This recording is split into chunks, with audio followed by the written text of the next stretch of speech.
आजकाल म्हणजे पूर्वी कसं व्हायचं, की आपल्या घरात ज्यांचं वय झालंय त्यांचे गुडघे दुखायचे. मग ते आजी-आजोबा असतील किंवा बाकीचे कोणी.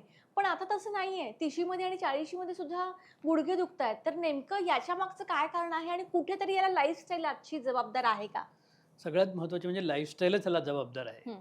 सो ज्यावेळेला आपण कधीही म्हणतो की कमी वयामध्ये आजकाल लोकांना त्रास व्हायला लागला आहे, सेडेंटरी लाईफस्टाईल जे आपण कम्प्युटर वापरतो किंवा बसून कामं आहेत, त्याच्यामुळे हं. हे लवकर सुरू होतं. बरोबर जी व्यायाम आधी ज्या प्रकारे व्हायचे योगा वगैरे, हं, वगैरे, हं. हे आजकाल लोकं करत नाहीत. मेजरली एक्सरसाइजेसमध्ये पण ज्यावेळेला जे फिटनेस फ्रीक्स आहेत म्हणतो आपण, जे जास्त व्यायाम करतात, ते हेवी वेट्स घेऊन क्रॉस बॉडी हे बऱ्यापैकी ज्या गोष्टी करतात त्याच्यामध्ये लोकांना गुडघ्यांना वगैरे इंजुरीज जास्त होतात हं, हं, हं. आणि ते प्रॉपरली ट्रीट न केल्यामुळे परत हे कमी वयांमध्ये लवकर त्रास सुरू होतो. हं. So majority of the people जे बरेचसे लोक आहेत हं. त्यांना लवकर त्रास होण्याचं कारण म्हणजे सेडेंटरी लाईफस्टाईल, कम्प्युटरवर बसून काम, हे ते गाड्यांचा लाँग प्रवास, सिटिंग इन हं, कार्स फॉर अ हं, हं. लाँग टाईम, ह्या सगळ्या गोष्टींमुळे वाढलं आहे आणि ते लवकर होतोय. त्याचबरोबर व्यायाम न केल्यामुळे आणि चुकीचा व्यायाम केल्यामुळे. हो, अगदी बरोबर आहे. आजकालचं जे लाईफस्टाईल असेल, ऑफिसमध्ये सुद्धा आपण बराच वेळ एकाच ठिकाणी बसून असतो. कुठेतरी ते पण जबाबदार असेल. पण गुडघेदुखी आणि संधिवात यामध्ये नेमका काय फरक असतो? सो गुडघेदुखी म्हणजे ऑस्टिओआर्थरायटिस जर हं. आपण म्हटलं गेलं तर ऑस्टिओआर्थरायटिस हे वयाप्रमाणे होणारी झीज ह्याला आपण म्हणतो. आता संधिवात म्हणजे सगळे जॉईंट, सगळे सांध्यांना ते ओके. अफेक्ट करू शकतो. हां, हां. रुमटॉइड आर्थरायटिस, गाऊट वगैरे वगैरे असे त्याचे बरेचसे प्रकार आहेत. सो प्रायमरी ऑस्टिओआर्थरायटिस म्हणजे काय, ही वयाप्रमाणे होणारी गुडघ्याची जी झीज असते त्याला आम्ही प्रायमरी ऑस्टिओआर्थरायटिस म्हणतो. हं.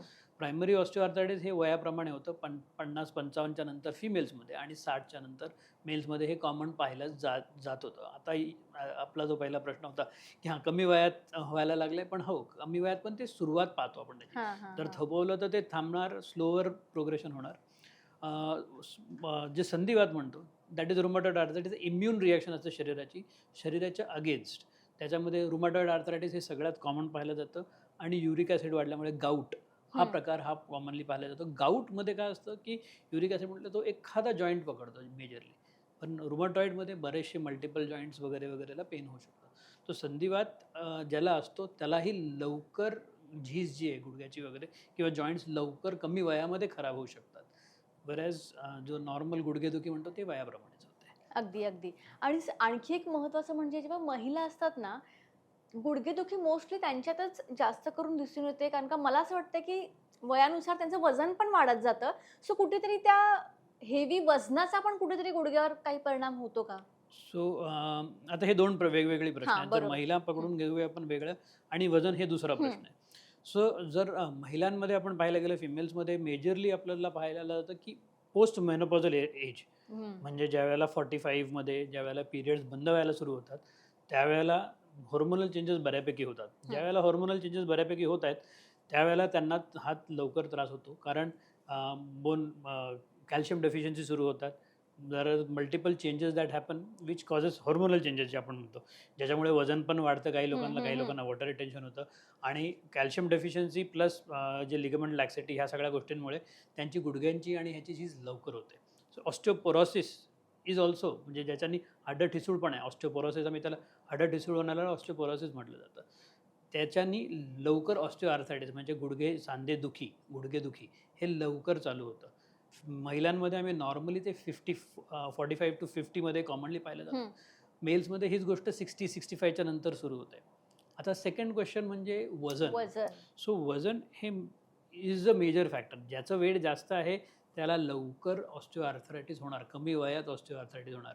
व्हेअरएज ज्याचं वय कमी आहे, वजन कमी आहे, त्याला लेटर एज म्हणजे उशिरा वयामध्ये किंवा त्याचं वय वाढल्यावर त्यांना हे होणार. जर वजन 5 किलोने जरी कमी केलं ॲट द एज ऑफ 50, जर म्हटलं की जर एज जर आपण म्हणतो 5 किलोने जरी हं. कमी केलं, त्याचे ऑस्टिओआर्थरायटिस होण्याचे चान्सेस जवळ-जवळ 50 ते 60% कमी होतात. Oh! So it is very important की आफ्टर अ सर्टन एज किंवा इव्हन सुरुवातीपासून you have to control your weight, do regular exercises आणि strengthen your muscles and bones.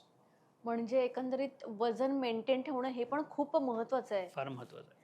आणि डॉक्टर काय होतं, की टॅबलेट्स, गोळ्या, औषधं काही याला कोण घाबरत नाही. पण जेव्हा ऑपरेशन, जेव्हा नी रिप्लेसमेंट आपण म्हणतो, हं, हं. तेव्हा बरेच जण आधीच घाबरून जातात. तर खरोखर इतकं घाबरण्याचं म्हणजे गरज आहे का? आणि सेकंड थिंग आपल्याला स्वतःलाच कळू शकतं का, की बाबा आता माझी नी रिप्लेसमेंटची वेळ आलेली आहे. सो हे जो प्रश्न विचारतो मी हे रोज बघतो. सो माझ्याकडे येणारे पेशंट जर मी त्यांना नी रिप्लेसमेंट म्हटलं, हे माझ्या क्लिनिकमध्ये झालेलं पण आहे, की 15 वर्षापूर्वीची गोष्ट असेल. एक फिमेल ज्यांना मी म्हटलं नी रिप्लेसमेंट, म्हटलं अरे बाबा मी नाही करणार, मी चालले. आणि लिटरली औषधं न घेता ती बाई निघून गेलेली आहे, ज्यावेळेला मी तिला नी रिप्लेसमेंट बोललो. पण 2 ते 3 महिन्यानंतर ती माझ्याकडे परत आली आहे, की नाही मी आता बॅग घेऊनच आले, मला आजच ॲडमिट कर. शी वॉज अन एक्स्ट्रीम केस, म्हणजे ती एक्स्ट्रीमच होते, की मी आता चालले आणि आता मी बॅग घेऊन आले, मला ॲडमिटच करा, ऍडमिटच करा, मला करायलाच पाहिजे. सो पर्यायच नसेल हो. तेव्हा. पर्याय नाहीये. म्हणजे लोकांना कधीही कुणालाही कुठलंही ऑपरेशन सांगितलं तर भीती वाटणं हे स्वाभाविक आहे. हे होणारच आहे. कुठल्याही पेशंटला जर मी सांगितलं बाबा तुम्हाला ऑपरेशन करायचं आहे, ते नी रिप्लेसमेंट असो किंवा छोटीतली छोटी कुठलं सर्जरी असो. असो, भीती वाटणं हे स्वाभाविक आहे. सो नी रिप्लेसमेंट म्हणा किंवा कुठल्याही सर्जरीला जी भीती वाटते, आपल्याला माहिती आहे की आपल्याला पर्याय नाही म्हणून ते करावं लागतं. सो कुठलाही पेशंट जो गुडघेदुखीसाठी येतो त्याला आम्ही पहिलंच रिप्लेसमेंट असं सांगतच नाही. त्यांना पहिलं मेडिसिन्स देतो, फिजिओथेरपी, व्यायाम ह्या सगळ्यांनी गोष्टींनी ट्रीट केलं जातं. ह्या सगळ्या गोष्टींनी ठीक होत नाहीत, तरच त्यांना रिप्लेसमेंट ही गरज पडते.